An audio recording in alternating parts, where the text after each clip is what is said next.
कि वर्तमान सरकार को हम लोग 25 में उखाड़ के फेंक देंगे। वर्तमान सरकार ने आम आवाम पर जो अत्याचार किया है वो आज तक गुलाम भारत में भी अंग्रेज के पदाधिकारी उतने अत्याचारी नहीं थे। वर्तमान सरकार के पदाधिकारी बेलगाम हैं, भ्रष्टाचार चरम पर है, शिक्षा व्यवस्था ध्वस्त हो चुका है। अंग्रेज कहते थे कि अगर किसी भी समाज की शिक्षा व्यवस्था को नष्ट कर दिया जाए तो वहाँ की सारी व्यवस्थाएं स्वतः नष्ट हो जाएगी। वर्तमान सरकार ने शिक्षा व्यवस्था को नष्ट कर दिया, आम आदमी के बोलने के शक्ति को छीन कर लिया। आज समाज में साहस नहीं है कि उचित बात बोल सके। बगल में मेरी बहन बीमा भारती बैठी हुई हैं। इन्होंने बिहार के सबसे बड़े अहंकार को चुनौती दिया, जिस अहंकार के सामने बड़े बड़े सुरमा घुटने टेक देते हैं, उस अहंकार को इन्होंने चुनौती दिया। हम इनका अपने हृदय के गहराई से स्वागत करते हैं और आदर करते हैं, सम्मान करते हैं। चौहान जी, बहुत सारी पार्टियां हैं, आरजेडी को आपने चुना। अभी जो वर्तमान परिवेश है, आरजेडी के अलावा किसी पार्टी में ताकत नहीं है कि वर्तमान सत्ता के, इसलिए हमने आरजेडी को चुना है।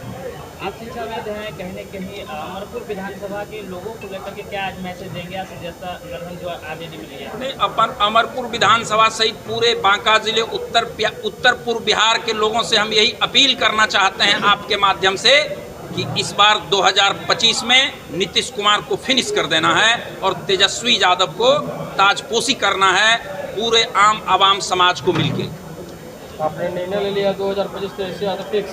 हाँ, 2025 तेजस्वी यादव फिक्स। क्या आने वाले विधानसभा में क्या चुनाव लड़ेंगे? अब तो पार्टी का निर्णय है, अब पार्टी का जो आदेश होगा, हम तो पार्टी के सिपाही हैं, जो पार्टी का आदेश होगा हम उसका पालन करेंगे।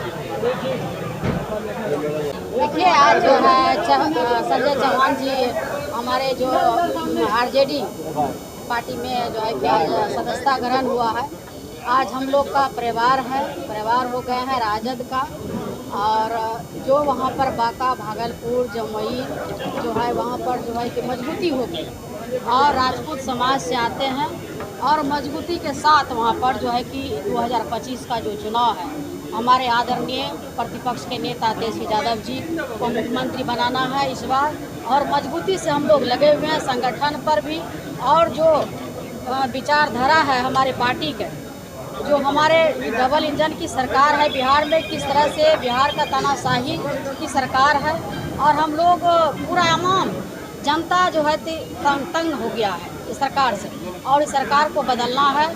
और वहाँ पर जो है अभी पूरे बिहार में लहर हो गया है, महागठबंधन की सरकार बनाना है और आदरणीय तेजस्वी यादव जी को मुख्यमंत्री बनाना। हम लोग को मेहनत कर रहे हैं और पार्टी में आज जो है कि संजय चौहान जी पार्टी ज्वाइनिंग किए हैं, शिक्षा के क्षेत्र में जुड़े हुए हैं और फ्री कॉस्ट जो है कि बच्चे को पढ़ाने का काम करते हैं, गरीब गुरबा को जो है कि पहाड़ी इलाका में पानी पहुंचाने का काम करते हैं और बहुत गरीब का मदद करते हैं। इसलिए हम लोग जो है कि इनको पार्टी में लाए हैं और पार्टी का मजबूती होगा। आपके नेतृत्व में और कितने लोग आरजेडी में शामिल होंगे? बहुत होगा, हजारों की संख्या में करवाएंगे यहाँ पर, और जितने भी जदयू बसपा सबको हमारे आरजेडी के पार्टी में जो है कि ज्वाइनिंग करवाएंगे। लोग इच्छुक से आ रहे हैं, कह रहे हैं कि मैडम हम लोग जाएंगे वहाँ आरजेडी में जाएंगे और आरजेडी को हाथ को मजबूत करेंगे। हम लोग जदयू का भी लाएंगे और भाजपा का भी लाएंगे। यहाँ भाजपा का कोर वोटर होता है, मजबूत मिलने वाला नहीं होता। एकदम हिल गया है इस बार, आपको देखने के लिए मिलेगा, पूरा हिल गया है पूरा। पूर्णिया जिला सहित बांका जिला से कितने सीट इनके झोली में दीजिए? बिल्कुल, इस बार झोली क्या, इस बार हमारे आदरणीय तेजस्वी यादव जी बिहार के मुख्यमंत्री बनने जा रहे हैं। लोग, बिहार के लोग जो है कि यह जो तानाशाही की सरकार है इससे लोग परेशान हो गए हैं, और महंगाई, बेरोजगारी और जो इतना पलायन कर रहे हैं उस पर कोई बात नहीं हो रही है, ना बेरोजगारी पर बात हो रही है, ना जो इतना जो लूट हत्या बलात्कार हो रहा है, इस पर कोई बात नहीं हो रही है। ऐसा कौन दिन है जो जिस दिन हत्या बलात्कार नहीं हो रहा है? सरकार जातिगत जनगणना करवा रही है, सब लोग उनसे पलट गए। बिल्कुल नहीं पलटेंगे, हमारे नेता खुद करवा रहे हैं और घुटना टेकने पर मजबूर हो गए हैं बीजेपी के लोग, जदयू के लोग। जदयू को लोग तो है नहीं है, वो तो विलय हो जाएगा, देखिएगा, रहेगा ही नहीं बिहार में। रिजर्वेशन पर बात, रिजर्वेशन के नाम पर क्रेडिट लेने की होड़ होने लगी। मैं आपको बताना चाहता हूं कि आपका रिजर्वेशन 100% खत्म कर दिया गया, लेकिन आप इस डिबेट को कहीं नहीं सुने होंगे कि आपके रिजर्वेशन को नष्ट कर दिया गया। पूरी दुनिया में सबसे ज्यादा रोजगार देने वाली संस्था भारतीय रेलवे है। 14 के पहले भारतीय रेलवे में करीब 30,000 भर्ती होता था बुकिंग क्लर्क का, और उसमें 90% बच्चे बिहार के जाते थे। गरीब, पिछड़े, शोषित, दलित, कमजोर किसान के बच्चे जाते थे। यहाँ कोई रोजी रोजगार का साधन नहीं है, कोई माइनिंग्स नहीं है। सबसे बड़ा रोजगार देने वाली भारत की संस्था जो रेलवे थी, उसमें बुकिंग क्लर्क की करीब 30,000 अगर नियुक्ति होती थी तो 27,000 बच्चे उसमें बिहार के जाते थे।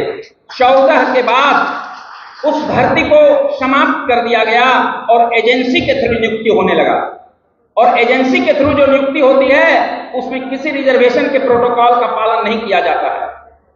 लाखों में 14 के पहले का आप देखिए निकाल के कि railway group D, trackman, gangman, lineman में लाखों की संख्या में नियुक्तियां होती थी। अभी उस नियुक्ति को करीब करीब समाप्त कर दिया गया। अब रेलवे में जो नियुक्ति होती है लाइनमैन, गैंगमैन, ट्रैकमैन की, तो वो एजेंसी के थ्रू होती है, जिसमें कोई रिजर्वेशन का पालन नहीं किया जाता है। यानी 100% रिजर्वेशन को नष्ट कर दिया गया। लेकिन इस देश में इस बात पर कभी कोई डिबेट नहीं होता है। अभी परिस्थिति ऐसी है कि 90 के पहले इस समाज में एक ऐसा समाज था जिसके जुबान में आवाज था, और एक ऐसा समाज था जिसके जुबान में आवाज नहीं था।